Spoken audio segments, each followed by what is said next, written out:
What do you call a change of matter from liquid to gas? Ambot lang.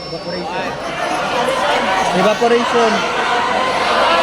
Evaporation. Genius yun ah. Grabe naman yan. Evaporation.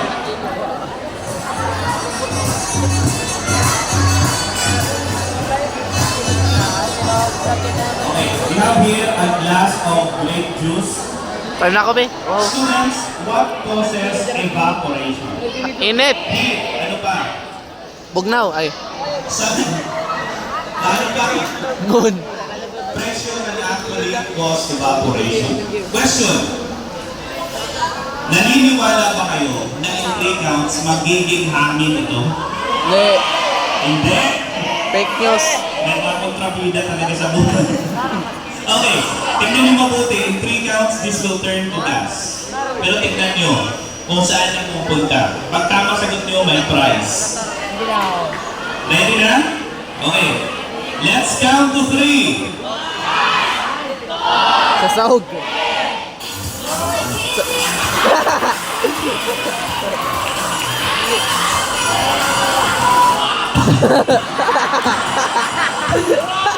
Evaporation. Saan punta? Saan punta? Very good, naging hangin. Sa tiyan? Ano napunta sa tiyan? Inino? Inino? Sino uno? Grabe mang bintang mga tao dito. Nakita niyo ba na ininom ko? Nakita ba? Kasama tayo. Tulungan mo ako dito. Okay. Very good, naging hangin. Okay. Ibalik? Ibalik? Paano natin ibabalik yun? Suka? Okay, sige. Ibabalik ko, but you have to say the magic word first. Please. Please. Mali. Okay, the magic word is a change of matter from gas back to liquid. Condensation. Condensation. Very good. From gas back to liquid, ang tawag doon, condensation. Parang ganito. Lo! Dito po! Ay! Iyo to eh! Kita kayo! Kailangan ko ng volunteer na cute. Galing na ka to eh! Chuya to eh! Ito chuya to eh! Ito po na! Ito na, wow, palakpakan naman natin ang cute. Okay, sige, ito na. Napaka-cute. Cute, eh, ang tangkad-tangkad nito. Okay, pangalan? Yesha. Wow. Okay, Yesha. Hold your finger like this. Tulungan mo. Ah! Okay, Yesha. In a count of 3, igupin mo. Okay. Everybody shout, evaporation. Evaporation! Yesha, igup, go. Lo! Pusin mo. Tawa na tao. Okay. Students, saan napunta? Sa... Duha ka buok ding. Sa daw mo. Duha ka buok na nasusudan na. Anong nasa? Okay. Ang isa nasa kwan, ang tubig kinasa ilaw na nasa kwan. So, bira niya pa ilaw kasi bira niya pa kababaw sa kabaso mo pa ilaw. Kasi bira niya ay kwan niya sa ilaw mo kababaw. Okay. Sa ubos man din ko gabi. Ang yan sa kakabot na diri nagputan ni gana. Oo. Yan pa rin ang kamay, Jessica. 1, 2, 3, blue! Ah, di ba gay-con niya? Gamay. Ikilig! Ala, huntingan! Ala! Ikilig! Bata para ya! Bata pa man to, sir. Students, tanong. Lahat ba ng binibitawan nahuhulog? Yes. Lahat ba ng binibitawan nahuhulog? Yes. Question. What causes objects to fall to the ground? Gravity. Gravity, very good. Gravity. Okay, students, tingnan niyo mabuti. Ito na oras. Pag binitawan ito, sigurado ba na mahuhulog? Okay. Sabi ni Bernoulli, if there are two forces acting on a thing, these forces tend to counteract each other. Tingnan natin kung totoo. Open your eyes.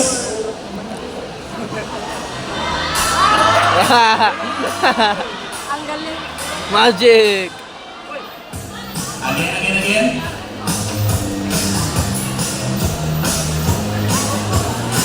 Wow.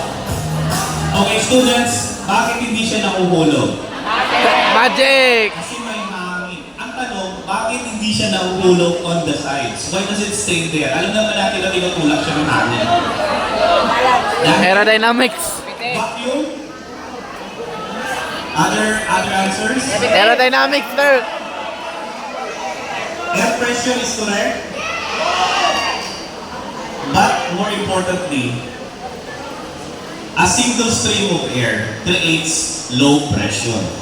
Ibig sabihin ng low pressure, mas mababa yung pressure dun sa area na yun compared to the surrounding pressure. Kaya itong bola, hindi siya makaalis dun sa low pressure area. Kami sa video. Okay? Kaya video. Kapoy. At isa pa, Kapoy niya, ang sugot shape ra. nitong ball, what is the shape of the ball? Circle. Square. Sphere. Triangle. Sphere. Okay. Sphere. Since it is spherical, pagkatama ng hangin dito, umiikot Ano sa siya, do, kapoy? Stick, ah. pinapapalutan niya itong bola. It envelopes the ball, kaya hindi rin siya makaalis anywhere else.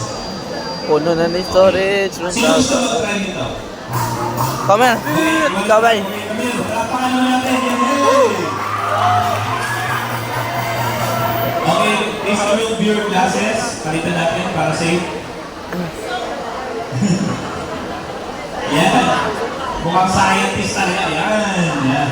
Nakakita ka ba? Okay. Okay, press. Okay, palakpakan naman natin. Napakagaling.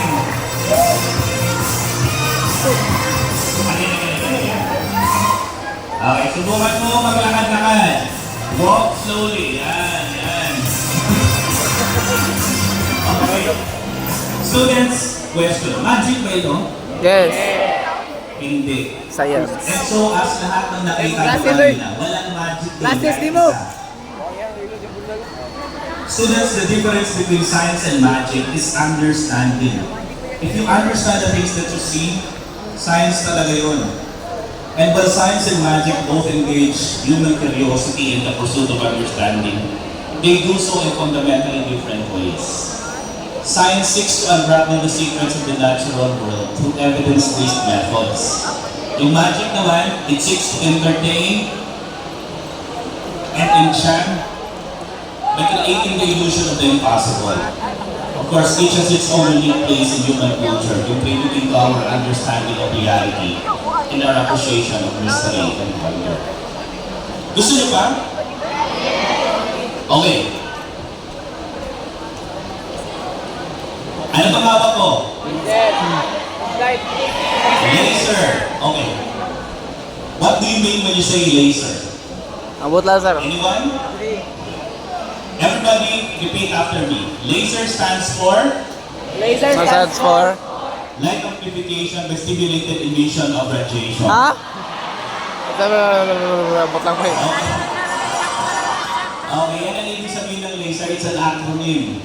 Light amplification by stimulated emission of radiation. It was invented during the 1950s by Gordon Poole. But as early as 1970, Gordon Poole? nasabi na ni Einstein ito ang theory nito. But it never came into fruition. Noong 1950s lang nag-umpisa yung paggagawa ng mga laser. And students, ang laser ba ay laruan o hindi? Okay, this is actually actually a type 3 laser. This is regulated, hindi na makakabili nito because this is actually very dangerous. Kailangan mo ng volunteer.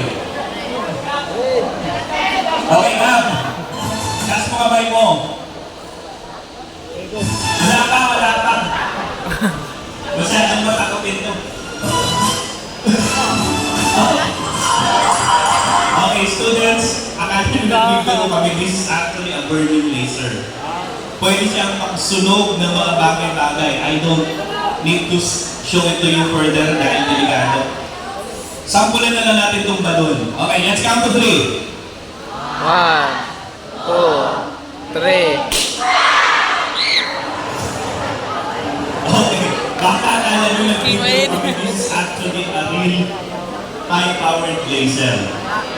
It can actually cut your skin. Question. Sino dito ang mas malakas? Ang mga boys or ang mga girls?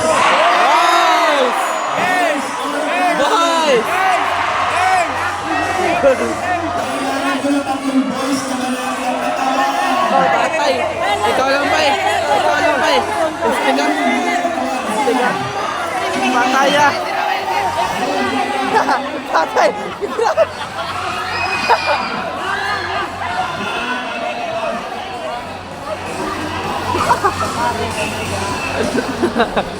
Yan. Birahan mo yun. Dito ka muna, yan. Mamaya ka pa, yan. Galit siya yan. Grabe na laki ng katawan, no?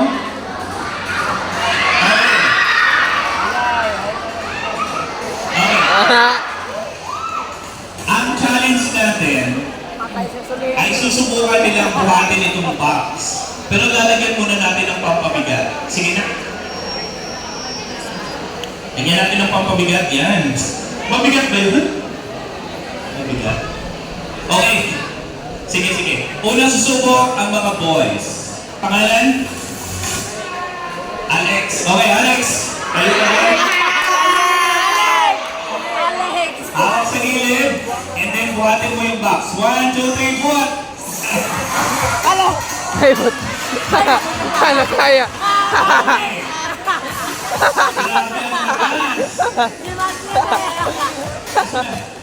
Okay. Perhaps you have to lift it up. Huwag mong hilain sideways. Delikado yan. Baka sugatan tayo. Okay? Sige. Again. Sino?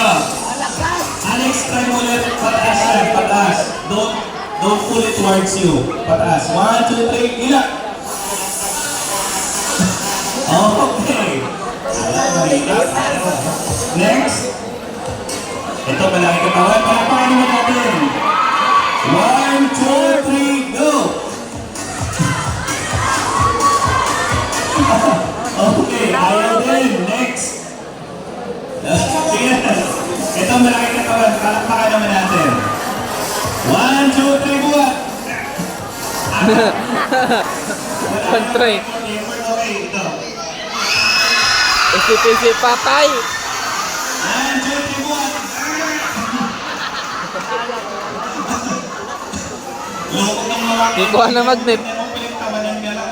Salit na tulungan. Okay, tanggalin natin yung pang... Ito ba yung nagpapabigat? Hindi. Eh bakit hindi nila mabuhat? Magnet! May may magnet?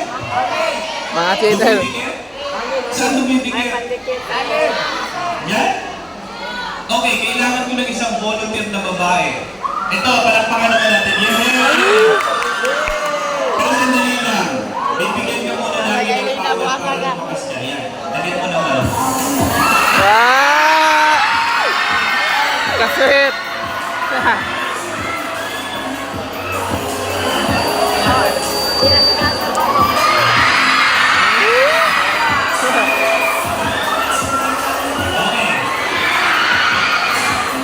Ready? 1, 2, 3, buhat! Yeah! Oy! Palakpakan naman natin. Wow. Sandali lang. Bakit ang buhat ni Supergirl at hindi na buhat ng mga boys? May cape, mauna. May? Cape. May magnet? May magnet? Okay, sandali lang. Kung may saan naman dumidikit yung magnet? Ay, sakso! Sakson! Okay. Any correct answer? Okay, walang tamang sagot. The correct answer is electromagnet. Oh, magnet! Oh, ano? Magnet! They are just a series of coils na kung saan pag may dumadaloy na kuryente doon, nagkakaroon siya ng magnetic field. At saan naman siya dumidikit? Sa bakal. No? Underneath this chair, this table, meron siyang bakal. So, if you move it sideways, pwede mo siyang matanggal kagaya ng ginawa ng isang volunteer. No? Sa gilid niya, hinila. But if you lift it upwards, it's impossible to lift. It's actually more than a ton. Ang weight niya na napuproduce. Okay, pero palakpakan natin ang mga girls kasi sila yung nanalo. Okay. Bias. Bayan. May umaapila. Okay, students, masaya ba ang science? Yes. Ako napakasaya ng science lalo na pag naiintindihan natin. Gusto niyo siya ba? Yes. Okay, this will be our last illustration. Everybody say holograms. Holograms. But before we show you our last illustration pala, sino sa inyo dito may Facebook? Raise your hand. Kanan. 800. Tarong, eh. Wow. Wow. Students, please like us on Facebook, Science Magic Philippines. Pilot. Show kayo na, tawa kayo ng tawa, pinipicturean naman namin kayo. Ipo-post namin yung doon sa aming page. Kaya hanapin nyo Science Magic Philippines. Napakaganda ng mga kuha. Okay? Okay, students. Everybody say hologram. Hologram. Holograms are visual representations of objects using laser beams. Watch. Uy, inog. Dagan.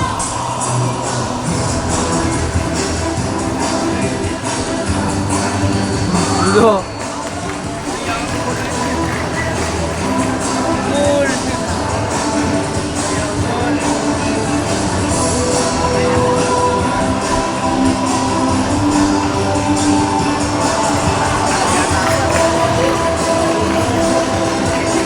Everybody shout hologram. Hologram. What the fuck? Mag-ilom ta?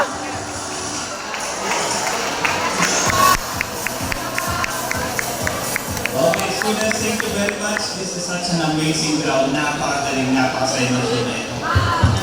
Eh! And students, no, you know, kanina umaga pa, I can see that the students are very attentive, very appreciative, napakagaling. This is one of the best schools na napuntahan namin. Wow!